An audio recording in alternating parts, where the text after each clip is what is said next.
আসসালামু আলাইকুম। আমন্ত্রণ জানাচ্ছি বাংলাভিউ সংবাদে। আপনাদের সাথে আছি আমি হাসান মোহাম্মদ শামীম। শুরুতেই জানিয়ে দেব লতিফ ট্রাভেলস সংবাদ শিরোনাম।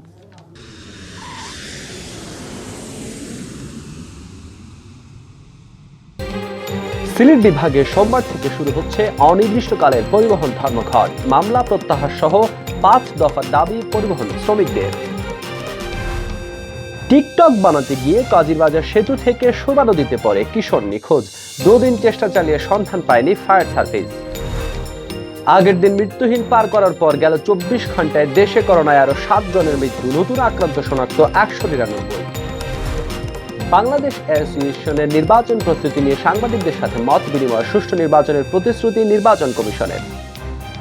শুনছিলেন শিরোনাম, এবারে বিস্তারিত।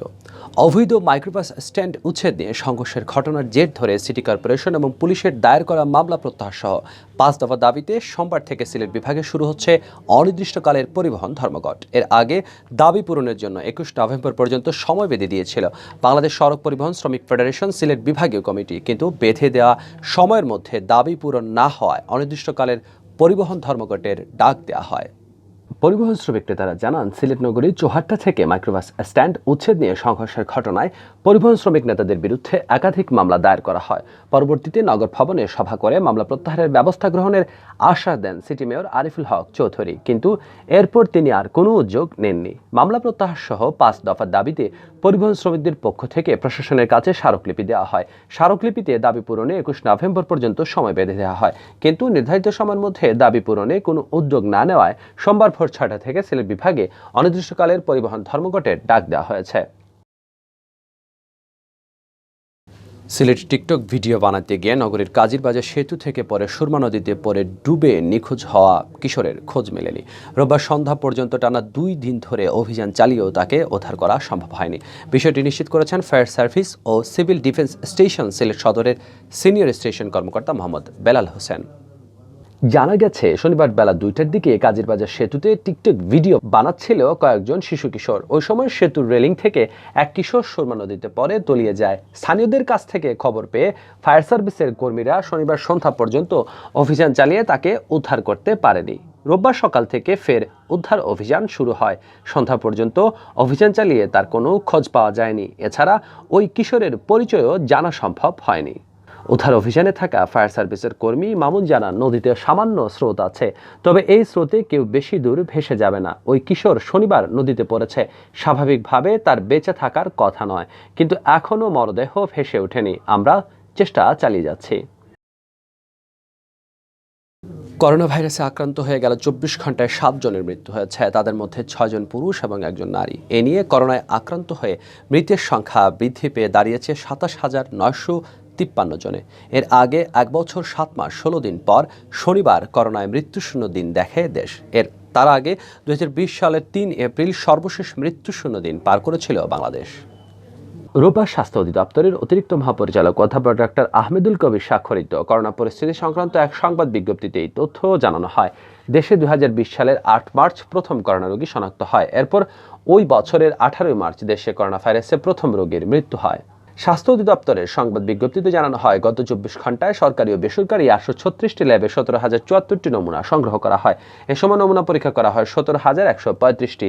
এ নিয়ে মোট নমুনা পরীক্ষার সংখ্যা বৃদ্ধি পেয়ে দাঁড়িয়েছে 1,07,23,797 জন। সবশেষ 24 ঘন্টায় করা নমুনা পরীক্ষায় নতুন 199 জন রোগী শনাক্ত হয়েছেন। এ সময় নমুনা পরীক্ষার তুলনায় শনাক্তের হার 1.16%। এছাড়া সর্বমোট নমুনা পরীক্ষার তুলনায় করোনা রোগী শনাক্তের হার 14.70%।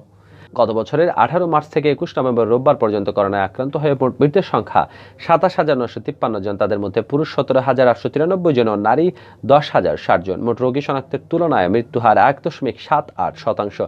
এদিকে গত 24 ঘন্টায় আরও 192 জন করোনা রোগী সুস্থ হয়ে উঠেছেন। এই নিয়ে সুস্থ রোগীর সংখ্যা বৃদ্ধি পেয়ে দাঁড়িয়েছে 15,38,198 জনের। শনাক্তের তুলনায় সুস্থতার হার 97.72%। সর্বশেষ 24 ঘন্টায় করোনায় মৃত 7 জনের মধ্যে 30 ঊর্ধ্ব 1 জন, 40 ঊর্ধ্ব 1 জন, 50 ঊর্ধ্ব 1 জন, 60 ঊর্ধ্ব 2 জন, 70 ঊর্ধ্ব 1 জন ও 80 বছরের বেশি 1 জন রয়েছেন। বিভাগীয় পরিসংখ্যান অনুসারে ঢাকা বিভাগে 5 জন, চট্টগ্রামে 1 জন ও খুলনায় 1 জনের মৃত্যু হয়েছে। স্পেনে প্রবাসী বাংলাদেশিদের প্রতিনিধিত্বকারী সংগঠন বাংলাদেশ অ্যাসোসিয়েশন তাদের আসন্ন নির্বাচনের প্রস্তুতি উপলক্ষে স্থানীয় সংবাদকর্মীদের সাথে মতবিনিময় করেছে। এ সময় ভোটার তালিকা প্রণয়ন সহ সুষ্ঠু ও নিরপেক্ষ দায়িত্ব পালনের বিষয়ে নির্বাচন সংশ্লিষ্টদের পাশাপাশি সংবাদকর্মীদের সহযোগিতা চেয়েছে নতুন দায়িত্ব পাওয়া নির্বাচন কমিশন। স্থানীয় সময় সোমবার রাতে বাংলাদেশ অ্যাসোসিয়েশনের হলে আয়োজিত এ সভায় সভাপতিত্ব করেন প্রধান নির্বাচন কমিশনার খোরশেদ আলম মজুমদার। কমিশনের সদস্য সচিব মোহাম্মদ দুলাল সাফা ও যুগ্ম সচিব এস এম মাসুদুর রহমানের সঞ্চালনায় এতে নির্বাচন কমিশনের কর্মকর্তাদের মধ্যে উপস্থিত ছিলেন মোজাম্মেল হক মনু, বেলাল আহমদ, মাহবুবুর রহমান ঝন্টু, আকরামুজ্জামান কিরণ, সাইফুল ইসলাম ইকবাল, বাহারুল আলম, রমিজউদ্দিন, হেমায়েত খান, জাকিরুল ইসলাম জাকি, মাহবুব আলম শিপন ও সাইদ মিয়া। সাংবাদিকদের বিভিন্ন প্রশ্নের জবাব দেন প্রধান কমিশনার খোরশেদ আলম মজুমদার। ভোটার তালিকায় ডিজিটাল পদ্ধতির ব্যবস্থা, ভোটারদের নির্বাচনের প্রতি আগ্রহ বাড়াতে সব আঞ্চলিক কমিটির সঙ্গে বৈঠক, নির্বাচনী আচরণবিধি মাধ্যমে উৎসবমুখর পরিবেশ সৃষ্টি, নির্বাচনের দিন নিরাপত্তা বাহিনীর মাধ্যমে শান্তিপূর্ণ পরিবেশ বজায় সহ সংগঠনের সুষ্ঠু নির্বাচনের প্রতিশ্রুতি দেন তিনি। এছাড়া তিনি সংগঠনের গঠনতন্ত্র প্রণয়নের মাধ্যমে চলমান 2 বছর মেয়াদের পরিবর্তে আগামী কমিটি 3 বছর মেয়াদ এবং একটি স্থায়ী কার্যালয়ের ব্যবস্থা সহ বেশ কিছু প্রস্তাবনা তুলে ধরেন এবং এই কাজগুলো নির্বাচিত কমিটির মাধ্যমে বাস্তবায়নের প্রত্যাশার কথাও জানান।